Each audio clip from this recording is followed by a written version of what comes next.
Voilà. Ça s'est fait autrement. Et donc, pour vous dire comment, eh bien, en fait, tout petit, j'ai eu des problèmes de santé. Et à cette époque-là, si vous préférez, par rapport à ce que j'avais, c'était un peu compliqué pour mes parents.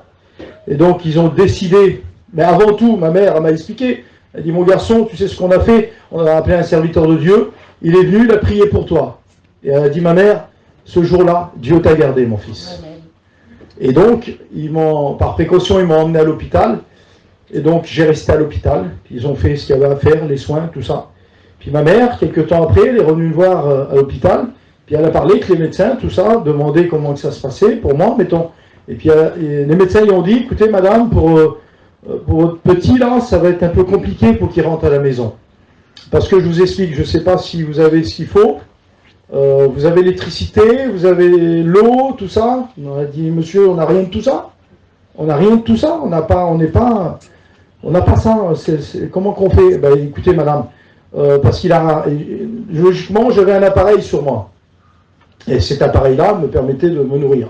Donc il fallait l'électricité permanente. Et donc c'était compliqué pour ma mère. Alors elle a posé la question, elle a dit quelle est la solution pour ce petit-là? Eh bien écoutez madame, ce qu'on va faire, d'un premier temps, il va rester à l'hôpital, et ensuite il faudra qu'il soit placé dans une famille d'accueil.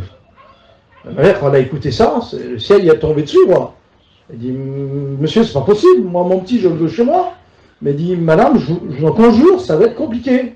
Vous prenez un risque si vous le prenez chez vous. Alors donc ma mère, devant la situation, elle n'avait pas le choix d'obéir. Donc ça fait que j'ai resté à l'hôpital. Et puis après, j'ai été dans une famille d'accueil. Mais moi, tout ça, je ne savais pas, moi. Je ne savais pas ces choses-là, moi. J'avais 8 mois, je crois, à l'époque. Et puis donc, voilà. Après, j'étais justement vers les sédentaires. Hein, voilà, j'étais accueilli chez eux, quoi. Donc il y a eu un dossier qui a été monté. Et puis voilà, c'est eux qui ont pris en charge, ils m'ont pris en charge, quoi. Et puis bon, il n'y avait pas loin de distance. Parce que ma mère a toujours demandé, il sera loin mon petit monsieur? Non, il ne sera pas loin, madame. Vous êtes d'où? Ben là, de Tours. On ne quitte pas Tours, nous. Alors, il sera à Saint-Pierre-des-Corps, votre fils. Bon, ben ça va encore, il n'y a pas tellement loin. Donc vous pouvez venir le voir quand vous voulez, mais attendez, sur le coup, il faut attendre un petit peu. Il ne faut pas troubler les gens, il faudra attendre que le dossier il se monte, et puis on verra à ce moment-là, on vous tiendra au courant. Et madame, monsieur, j'ai pas de téléphone. Ben oui. Comment on va faire pour prendre des nouvelles? Ben, je sais pas, moi, il faudra que vous vous informez, faites le nécessaire, vous verrez bien. Bon, bref. Alors, ça fait que je vais dans cette famille d'accueil-là. Et donc, j'ai resté là, dans la maison. Et alors, si vous préférez, après, j'ai grandi, quoi. J'ai grandi avec ces gens-là, avec cette famille d'accueil, j'ai grandi avec eux. Et puis, comme le cours de la vie, quoi, d'aujourd'hui, quand même ton enfant à l'école. Il m'emmenait à l'école, j'allais même à pied à l'école, il n'y avait pas loin. À l'âge de 3 ans, 4-5 ans, j'y allais à l'école à pied. Et puis voilà, c'était pas loin, il y avait 1 kilomètre. Puis voilà. Puis pendant des années comme ça. Donc, si vous préférez, comment je pourrais vous dire ça, moi? C'était mes parents, quoi. En un mot, c'est ça, j'ai devant mes yeux, je voyais que eux, quoi. Donc c'était, mais sans le savoir, sans que je sache que j'avais, c'est compliqué, je vous le dis en vérité, que j'avais des parents, mais qui étaient mes vrais parents. Je ne sais pas si je me comprends, hein. Et voilà, mais ça, ces choses-là, je ne le savais pas, moi. Et qu'en plus, mes parents faisaient partie d'un peuple du genre de voyage. Ça, mettons-le de côté, je ne le savais pas. Donc j'ai jamais vu ça, moi, jamais appris ça, jamais écouté ça. Si que quoi, à l'école, on l'écoutait, ça. Il n'y a pas de problème pour ça. Hein, une mauvaise réputation, malheureusement, mais bon. Voilà, puis je pense qu'on n'a pas changé, malheureusement. Hein. Mais bon, heureusement que le Seigneur est bon avec nous. Hein. Gloire à Dieu, heureusement. Et lui, il nous comprend. Hein. Bon, et ça fait que j'ai resté pendant des années, pour vous dire, pendant 12 ans. Mais dans ces 12 ans-là, il s'est passé beaucoup de choses. Et des choses qui sont là, et qui sont là aussi, que j'oublierai jamais de ma vie. Jamais je l'oublierai. Comme une maman emmène son petit partout. Tu vois, je veux dire? C'est ça, moi j'ai vécu ça avec eux, ils m'ont partagé des choses qui me dépassent. Ils m'emmenaient partout. Quand il travaillait, son mari, donc mon père adoptif, voilà, il me prenait dans ses bras, il m'emmenait partout. comme un enfant prend son petit, quoi, je sais pas, vous comprenez ce que je veux dire, l'église. J'ai vécu des choses, mon Dieu, des fois, le soir, j'y pense, dans mon cerveau, j'y pense. Quel bon moment que j'ai vécu quand même avec ces deux personnes-là, oui, que j'oublierai jamais de ma vie. Et alors, à ce moment-là, eh bien, on partageait des choses merveilleuses. Je m'en souviendrai toujours, tous les ans, on partait en Savoie. Elle laissait même ses enfants, la propre femme, là, pour me prendre avec elle. Elle dit, Daniel, je t'emmènerai avec moi. Tu viendras avec moi en vacances. Tu viendras avec moi. Et puis, j'étais pas rien pour eux, moi, Seigneur. J'étais un chouchou, je sais pas ce que j'étais pour eux, moi. Je sais pas, c'est spécial, en vérité. Et puis, ils m'emmenaient partout, partout, partout. Ils allaient voir leurs amis, leur famille. J'allais partout avec eux. J'ai fait des centaines de kilomètres avec eux. On a vécu des voyages, c'est extraordinaire. C'est particulier, des moments que j'oublierai jamais de ma vie. Des bons moments, toi, les bons moments, là, que tu passes avec tes amis, là. C'est ce que j'ai vécu, moi. Et au bout de 12 ans, eh ben, le mur est tombé, quoi. Tout s'est écroulé. Vous allez comprendre une chose. Parce qu'au bout de 12 ans, j'étais à l'école, je m'en rappellerai comme si c'était hier. Le directeur de l'école, il vient me voir, il dit, Daniel, il dit, écoute, j'ai reçu un coup de fil, il faut que tu rentres à la maison. Tout de suite. Donc, je pars à la maison. Quand j'arrive à la maison, je rentre dans la maison. Et puis, à un moment donné, là, je mets mon cartable par terre, comme j'avais l'habitude de le faire. Et puis, ce que je fais, moi, c'était comme ça, moi. Tous les soirs, je rentrais, j'y faisais une bise. Tu vois, je l'embrassais. Et ma mère, je l'embrassais. Mais quand je l'ai vu, là, sur son visage, je me suis aperçu d'une chose, il y a quelque chose qui ne va pas. Tu as vu sur le visage, là, tu vois tout sur un visage, tu n'as rien besoin de dire, tout se voit sur un visage. Et j'ai vu à travers son visage, c'est un visage que j'ai jamais vu de ma vie, ça. Parce qu'elle avait toujours un sourire, cette femme-là. Toujours. Jamais elle était triste. Et là, j'ai vu qu'il y avait une tristesse dans son visage. Et je dis, ma mère, qu'est-ce qu'il y a? Il y a quelque chose qui ne va pas? Elle dit, non, non, non, mon fils, ça va. T'inquiète-toi pas, ça va. Et j'ai vu qu'il y avait une anomalie quelque part. Puis moi, je réfléchissais, j'ai dit, j'ai peut-être fait quelque chose de mal. Je me suis chahuté avec un camarade de l'école, je ne sais pas. C'est vrai que j'étais un petit peu turbulent, mais bon, pas méchant. Mais voilà, j'ai essayé de chercher quelque chose, de comprendre quelque chose. Mais non, non, elle dit, c'est pas ça, Daniel, t'es sage, c'est pas ça du tout, c'est pas ça du tout. Il dit, écoute, il faut que tu t'assoies à côté de moi. J'avais l'habitude de m'asseoir sur ses genoux, comme ça, là. Puis elle me dit, tu sais, mon fils, ça me prenait fort dans ses bras. Et avec un cœur qu'elle avait déchiré à ce moment-là. Elle dit, tu sais, aujourd'hui, mon fils, j'ai quelque chose de te dire, je vais te dire quelque chose qui est très important. Il dit, il faudra que tu quittes la maison, là, bientôt, tu vas quitter la maison. Mais je dis, ma mère, comment ça, quitter la maison? Moi, je ne peux pas quitter la maison. Pour y aller où? Pourquoi faire? Mais moi, je ne comprenais pas sous le coup. Là, je suis un jeune garçon, j'ai 12 ans, moi. Voilà, j'étais carrément l'enfant de 12 ans, enfantin, quoi. Vraiment, c'était moi, quoi. Je dis, moi, je ne comprends pas, j'ai quitté la maison, mais la maison... Moi, je suis à la maison, je suis dans la maison, là. Elle dit, monte, viens voir avec moi. Je vais rentrer dans les détails, ça ne vous dérange pas, mes frères. Et vous allez voir, c'est intéressant, quand même. Et puis, elle me prend par la main, comme ça, puis je monte dans la chambre, dans ma chambre à moi, quoi. Je monte dans ma chambre, puis je vois tous les sacs par terre. Elle avait déjà tout préparé. Vous savez, quand j'en parle devant Dieu, je suis ému dans mon cœur. Vous m'excuserez, hein, parce que je vois tout devant mes yeux. Et je vois les affaires par terre, là. Je dis, tu peux pas me faire ça, moi, quand même. Je dis, fais pas ça, je t'en supplie, je vais rester là. Je peux pas te quitter. Tu te rends compte les choses qu'on a partagées ensemble, j'ai dit. Et tu veux du jour au lendemain que je quitte la maison, c'est impossible pour moi. Je ne pourrai pas le faire. Je n'aurai pas le courage de le faire. Et après, je ne comprenais pas, mais après, elle m'a éclairé. Elle dit, écoute, Daniel, mon fils, il faut que tu quittes la maison. Ils arrivent, ils viennent te chercher. Et là, je me suis dit, mais qui c'est qui vient me chercher, Michel? Qui c'est qui vient me chercher? Je ne comprends pas, moi. Ben, j'ai dit, c'est tes parents qui viennent te chercher, Daniel. Et j'ai dit, mes parents, c'est vous? Et puis il y avait lui aussi, son mari qui était là. Mon père, adoptif, il était là, il me regardait, il pleurait aussi, lui. Les larmes comme ça, il coulait. Et puis il y avait une fille dedans, c'était comme ma soeur, la fille qui était dedans, là. C'était leur fille. C'était ma soeur, elle s'appelle Véronique. J'ai couru vers Véronique, j'ai dit, Véronique, qu'est-ce qu'il y a, Véronique? J'ai fait, ça va pas, Véronique, tu vois pas, je veux pas quitter la maison. Elle pleurait aussi, elle. Il n'y avait plus rien à faire. Et puis selon la loi, tu peux rien faire. Elle voulait tellement me garder pour elle, mais là, tu peux pas. La loi, c'est comme ça. C'est cruel des fois. Hein. La loi, elle est cruelle quand même. Hein. Mais c'est comme ça. Mais moi, je sais pas, moi. Et puis à un moment donné, J'ai dit, mais qui c'est qui vient te chercher? Ben, tes vrais parents. En fait, nous, on t'a élevé, Daniel. Pendant 12 ans, on t'a élevé. 12 années. Mais on ne te l'a jamais dit parce que on ne voulait pas te faire mal au cœur. On est trop attachés sur toi. On est trop attachés. On n'arrivait pas à le sortir. On n'arrivait pas. On ne sait pas comment tu l'avais pris. On ne voulait pas le dire. On n'avait pas la force de le dire. Et puis là, on est obligé de te le dire. Ils arrivent. Bientôt, dans 1 heure, ils sont là. Mais j'y sais qui? Ben, ton père et ta mère, mon fils, c'est des gens qui font partie des gens de voyage. Alors là, je dis non. Ah non, tu ne peux pas me faire ça à moi quand même. Non, je t'en supplie. Non, mais là, je rigole, mais sur le coup, là, je ne rigolais pas. C'est vrai, sur le coup, c'est rigolo. On connaît le contexte, hein. Mais moi, ce contexte-là, je ne le connaissais pas aussi, Alain. C'est ça, en fait. Tu vois, les gens du voyage, moi, je tombe mort aujourd'hui, c'est ma vie, ma camping, c'est pas rien, ma camping. C'est ma vie, tu comprends? Mais sur le coup, c'est pas ma vie. Hein. Pas du tout. Hein. Parce que moi, j'ai ma chambre. J'ai tout, moi. Je mange à midi, moi. À 18h, je mange. Je ne fais rien, moi. Tu comprends ce que je veux dire? Je suis réglé, moi. Bah oui, t'es réglé, hein. Comment t'es réglé? Moi. Pour de l'ordre, ben croyez-moi qu'il y en a de l'ordre. Ah oui. Ouais, à telle heure, t'es couché. À telle heure, elle vient, elle, et puis elle me raconter une histoire. J'aurai plus mon histoire, alors, moi.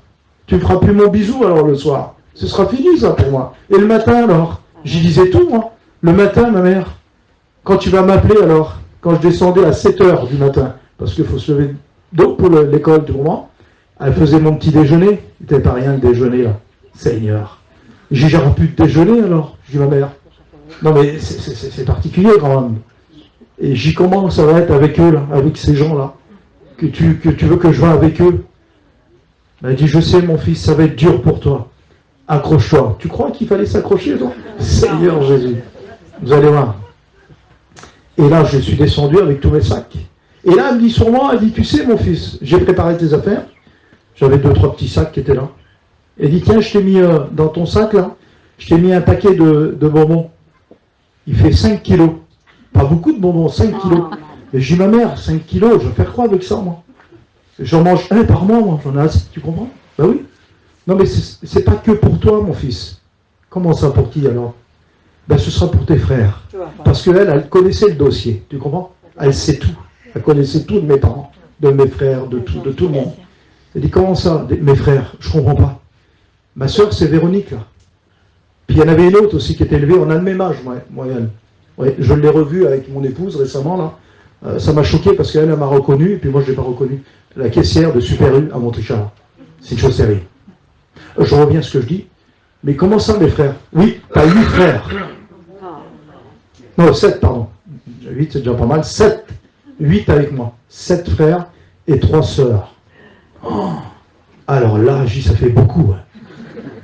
Et moi qui avais l'habitude dans ma petite chambre, tout seul, quand tu es tout seul chez toi, tu n'es pas tranquille, tu sais quoi. Tu as vu les petits, tu es tout seul, tu es en train de dormir, ou tu guettes la télé, ils viennent, ils trop jaune. Tu veux les chasser, les enfants? Hein. Va pas voir, je veux être tranquille chez moi. Ben moi, c'est ça ce que j'ai vécu. J'étais tranquille, moi. Un peu comme l'homme dans la Bible, Nebuchadnezzar, là, où que le Seigneur va le réveiller dans une vision. Et c'est ce que j'ai vécu. Et à un moment donné, alors, ce que je fais, mais j'ai les 5 kilos de bonbons, là, je ne sais pas moi ce que je veux. Il faudra que tu les distribues, tu vas les partager. Bon, ça fait que voilà, ça se fait, quoi. Et ça fait qu'après que, eh ben, d'ici 1 heure après, ils sont venus. Ils ont venu, mes parents, ils ont venu, oui. Ils ont sonné à la porte. Et là, à un moment donné, quand ma mère adoptive elle a ouvert la porte, j'ai vu mon père pour la première fois de ma vie. Il s'est présenté. Et moi, quand j'ai vu, j'ai eu peur sur le coup. Voilà. Je me suis dit, mon Dieu, c'est pas possible, je vais parler avec eux quand même. Puis ma mère, quand je voyais ma mère, moi aussi, je me dis, non, c'est pas possible.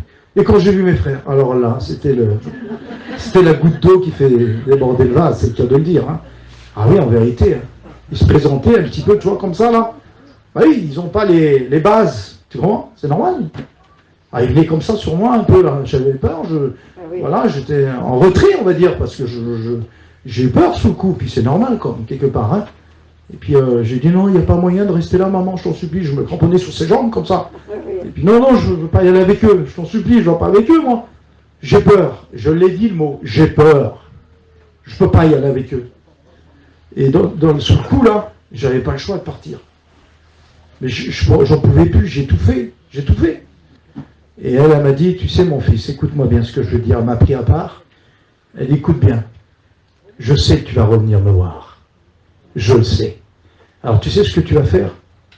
Tu vas relever l'adresse. Relève-la l'adresse. Retiens-la. Et je t'en supplie, à me supplier. Plus tard, reviens me voir.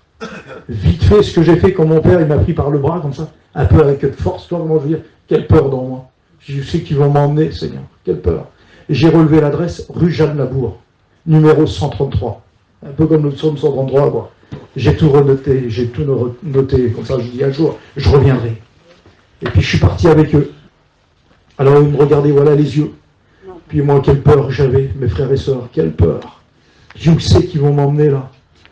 Alors je ne sais pas, mon père il roulait comme ça, puis d'un seul coup mon père, il dit mon fils, tu vois qu'une une autorité comme ça, déjà la voix j'avais peur. Mon fils, viens voir, viens devant. Il avait un J9 à l'époque mon père, un J9. Les anciens ont connu les J9. Il y avait une barre derrière le siège. Et il dit viens t'asseoir ici. Puis mes petits frères sont tous devant, ils les a fait pousser comme ça. Alors là je me suis mis là devant. Et moi je croyais qu'il voulait me dire quelque chose de bien, mettons. Il dit on va direction Poitiers. Où qui c'est marqué sur la plaque Poitiers là? Jésus d'amour. Tu vas pas entendre ce qu'il me demandait? Viens. Je dois dire, ça va aller mon petit. Ils m'ont rassuré, je sais pas moi. Déjà j'ai dit là, ça commence bien, j'ai dit, hein, t'as compris, hein? Seigneur. Alors j'ai dit, c'est là, Poitiers, tu prends tout droit. 100 km. 100 km. Il y avait 100 km tour, Poitiers. Et quand j'étais devant, je regardais la route. Je regardais, j'ai dit peut-être, tiens, je vais observer la route et puis peut-être que je vais me sauver. Hein. Ben oui, hein. Je vais tout regarder, de A à Z. Et quand je suis arrivé, il est arrivé au lieu, là. Je ne m'attendais pas, bien sûr, vous avez bien compris, un truc énorme. Simplement un petit chez-soi, tranquille, tu comprends, je veux dire.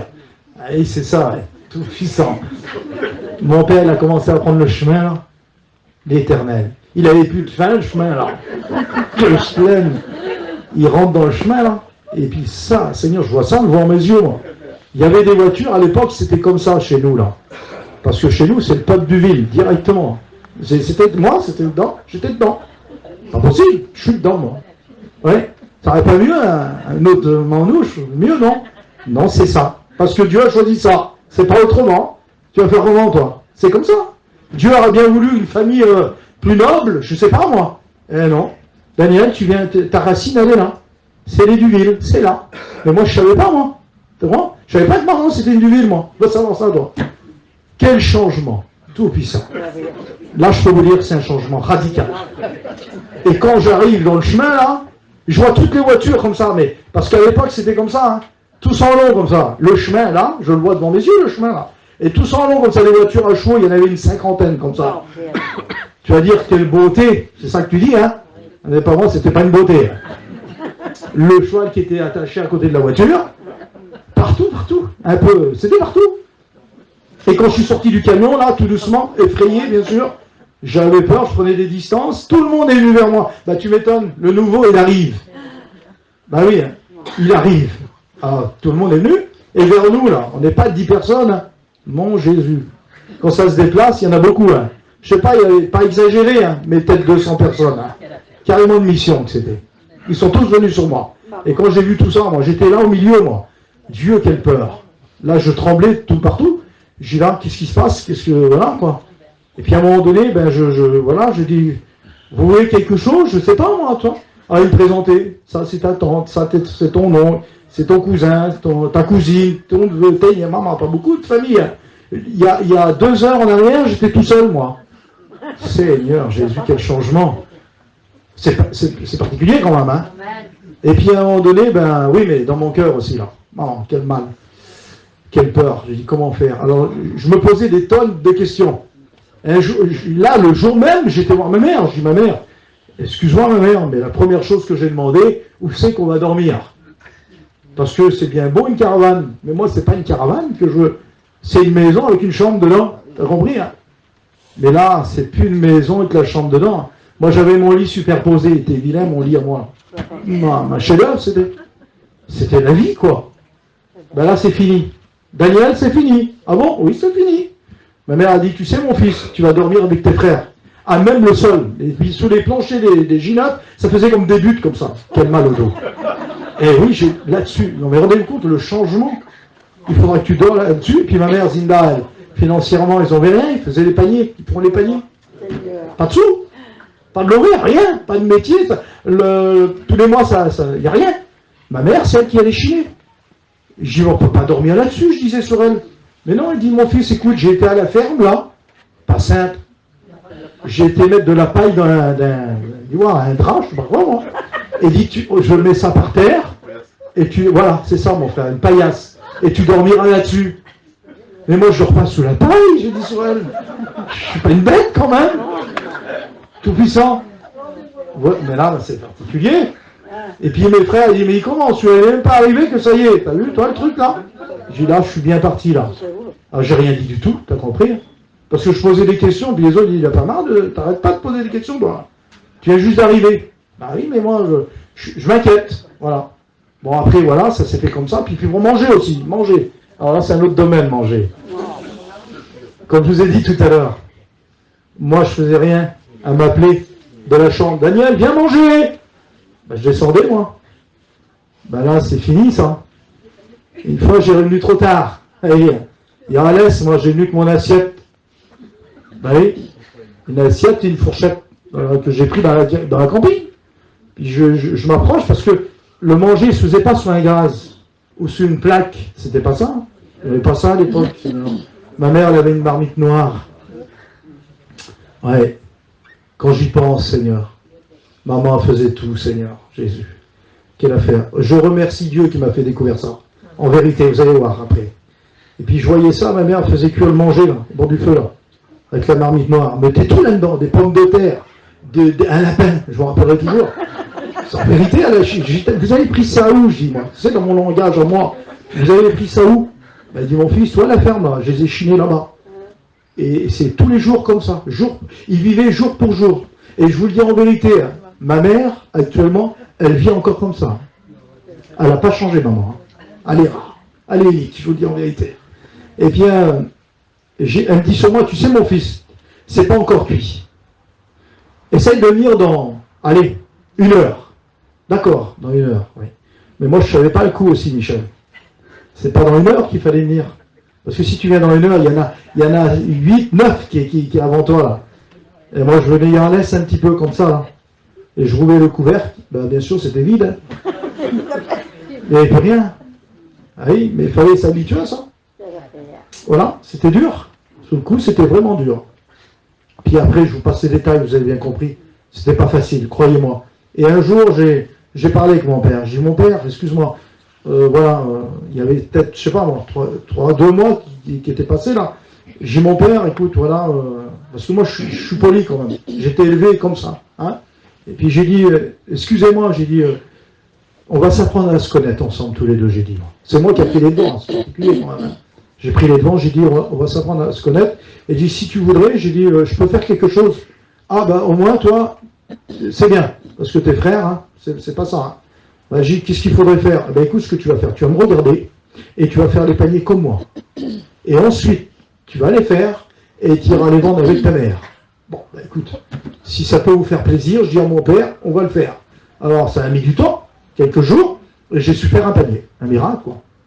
Et puis après, j'étais voir ma mère, je dis, ma mère, écoute, je vais les chiner avec toi. Ben oui, mon garçon, c'est bien ça. Parce que tu as vu, tes frères, là, ils sont des feignants. Ils veulent rien faire, c'est moi qui vais chercher l'eau, c'est moi qui vais chiner, j'emmène le manger. Tous les jours, c'était comme ça, maman. Et je dis, maman, je vais t'aider, moi. Dieu, ça me faisait du bien de le faire. Voilà. Et je l'ai aidé. C'est moi qui vais chercher l'eau. Ah ben après, ma mère, elle me dit, vas-y, mon fils, va chercher l'eau. Ben tu m'étonnes. Ben oui, hein. J'allais chercher l'eau, j'allais chiner, j'emmenais à manger, c'est moi, écoutez-moi, le changement, c'est particulier quand même. C'est moi qui allais chiner, qui emmenais le manger après, et je faisais cuire au bord du feu. C'est pas rien quand même. Et je nourrissais toute la famille. Dieu Tout-Puissant. Non mais, c'est particulier quand même. Voilà ce que Dieu a fait. Et après, il y a eu un lien qui s'est fait. Un lien fort. Voilà, j'ai eu. Mais après, il y avait toujours quand même mon cœur qui était brisé. C'était particulier. C'était toujours là. Et un jour, mamie, elle est venue vers moi. Elle a dit, écoute mon garçon, je voudrais que tu fasses quelque chose. Je voudrais que tu viennes ce soir chez moi. Ça t'intéresse de venir? Ben, je suis bien sûr que je vais venir. Puis moi, je respecte les anciens. Alors le soir, il est venu, j'ai été chez elle, dans la petite voiture à chou. Elle n'avait pas la lumière. Elle n'aimait pas la lumière. C'était comme ça. il n'y avait pas de courant à l'époque, tu vas dire. Elle avait une petite bougie, et puis je suis rentré dans la camping, là, la voiture, là, puis elle m'a fait asseoir sur un banc. Elle dit, tu sais mon fils, je voudrais que tu fasses quelque chose pour moi. Je sais que tu as été à l'école, tu sais lire, je veux que tu lis quelque chose pour moi. Si tu voudrais le faire, j'ai dit oui, je vais le faire. Si ça peut t'intéresser, j'ai dit je vais le faire. Elle a ouvert le tiroir. Et naturellement, c'était quoi le livre? La Bible, bien sûr. Elle m'a présenté la Bible. Voilà. Je l'ai, elle est chez moi, la Bible là. Elle me l'a présentée comme ça. Puis elle dit, toi tu vas lire ça mon fils. Allez, je commence à lire la Bible, mais pour moi j'ai l'habitude de lire des livres. J'avais un tas de livres chez moi. J'avais un album de Tintin et Milou. Rien. J'avais tout. Je savais tout, voilà. Mais ça, je ne connaissais pas. Et je commençais à lire. Je lisais. Tous les soirs pratiquement, je y allais. Parce que je passais devant moi, elle me donnait un petit chocolat, de temps en temps. Vous voyez, elle s'occupait de moi.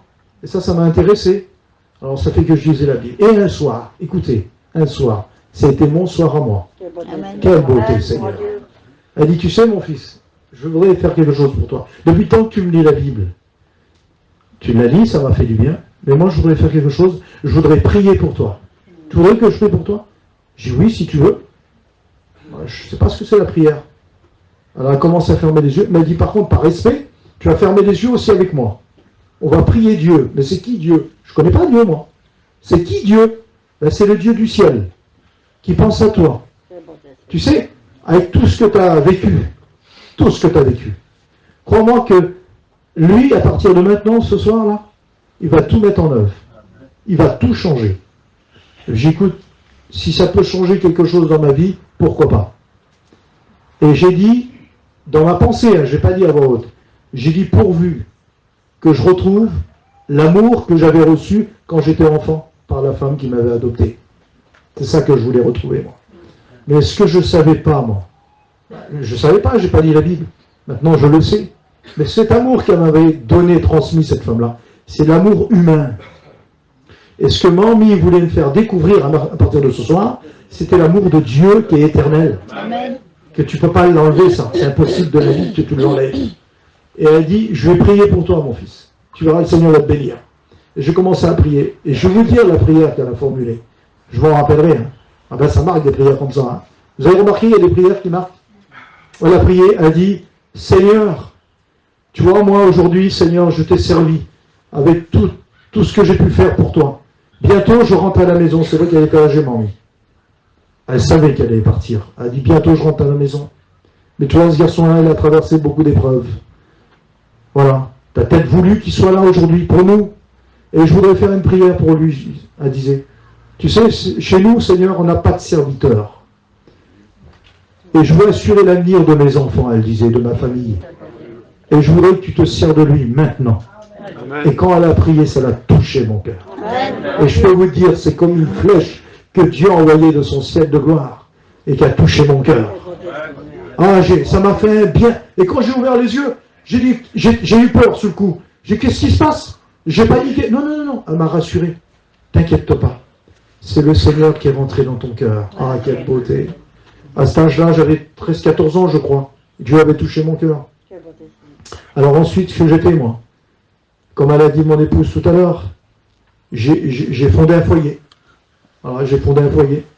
C'est vrai que j'ai passé par des choses extraordinaires, c'est particulier. Et après, par contre, j'en ai parlé à mon épouse par rapport à ça, à ma situation, à mon passé. Et elle m'a dit, pourquoi on n'irait pas la voir, cette femme qui t'a élevé?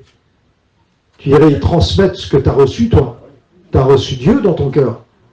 Et c'est vrai ce qu'elle disait. C'est vrai ça. Et surtout, on appelle ça une reconnaissance envers quelqu'un qui vous apporte du bien. Vous savez, quand Dieu apporte du bien, on est reconnaissant à l'église. Hein. Et je passe les détails, je ne prêche pas, hein, c'est mon frère Samy qui prêche. Mais Dieu a envoyé son Fils pour nous. Pas pour qu'il nous juge, mais qu'il nous sauve plutôt. Et puis à un moment donné, j'ai pris la voiture avec mes petits, on a été vers elle. Et j'ai relevé l'adresse, bien sûr, je l'avais noté. Hein. Et là, j'ai commencé à sonner à la porte. Et je me suis dit, parce qu'elle était âgée quand même. Elle est partie. Elle n'est plus là. Et ça se trouve, ça l'a changé de locataire. Et quand elle a ouvert la porte, Seigneur Jésus, c'est comme si qu'elle m'attendait. En vérité, je vous le dis, c'est comme si qu'elle m'attendait. Elle dit, c'est toi, Daniel? J'ai dit, oui, c'est moi. Elle s'est jetée dans mes bras comme ça. Puis moi aussi, je me suis jeté dans ses bras. Je l'ai remerciée. Vous ne pouvez pas savoir, mes frères et sœurs. Elle m'a dit, rentre, reste pas dehors, rentre. Et puis j'ai présenté mon épouse, mes petits, tout ça. Assis-toi sous la chaise. Et puis on a partagé des bons moments. J'ai dit par rapport à ce que j'ai vécu, tout ça. Et puis je l'ai remercié surtout. C'est ça qui... Je l'avais sur mon cœur. J'ai dit, je te remercie pour tout ce que tu m'as transmis. Parce qu'aujourd'hui, ça me sert. Aujourd'hui, ça me sert. Par rapport à la parole de Dieu, dans le service de Dieu. C'est grâce à ça, quelque part. C'est vrai, mes frères et sœurs. Et puis je l'ai remercié, puis j'ai témoigné de l'amour de Dieu. Ce que Dieu a fait dans mon cœur. Comment que Dieu est bon, mes frères et sœurs. Vous savez, j'ai un texte dans mon esprit qui me vient tout de suite là. C'est un proverbe. Il dit, il y a dans le cœur de l'homme beaucoup de projets. C'est vrai que j'avais des projets. À l'école, moi, je voulais être un avocat. Ben rien, un avocat. En vérité, hein, j'avais étudié tous les livres. Hein. C'était parti dans un objectif, c'était ça mon idée, avocat. Je ne suis pas avocat aujourd'hui, hein, mais je suis un ouvrier du Seigneur. Amen. Et ça, c'est merveilleux.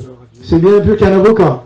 Si j'aurais été un avocat, tu étais perdu, Michel. Tu ne prenais pas 40 mois, je te le dis. C'est pour vous dire. Non, mais je plaisante comme ça. Heureusement, Dieu a changé les temps et les circonstances. Voilà, mes frères et sœurs, ce que j'allais à vous partager. Amen. Dieu est bon. Faites confiance au Seigneur. Des fois, Dieu nous place ici, là. On se pose des questions. Pourquoi, Seigneur, alors? Pourquoi? Ben, je le comprends aujourd'hui, le pourquoi. Vous savez, j'avais un préjugé sur ma famille.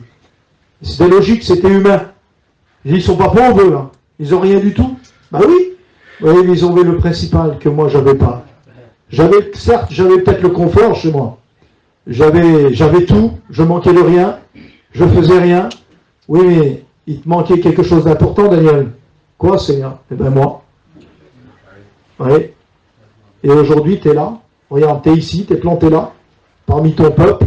Et aujourd'hui, je me suis fier d'annoncer l'évangile à ma famille ce soir. Amen. Quelle beauté, Seigneur. Voilà ce que Dieu peut faire. Alors, avant de laisser la place à la parole de Dieu, je voudrais qu'on se lève pour son messager, l'église.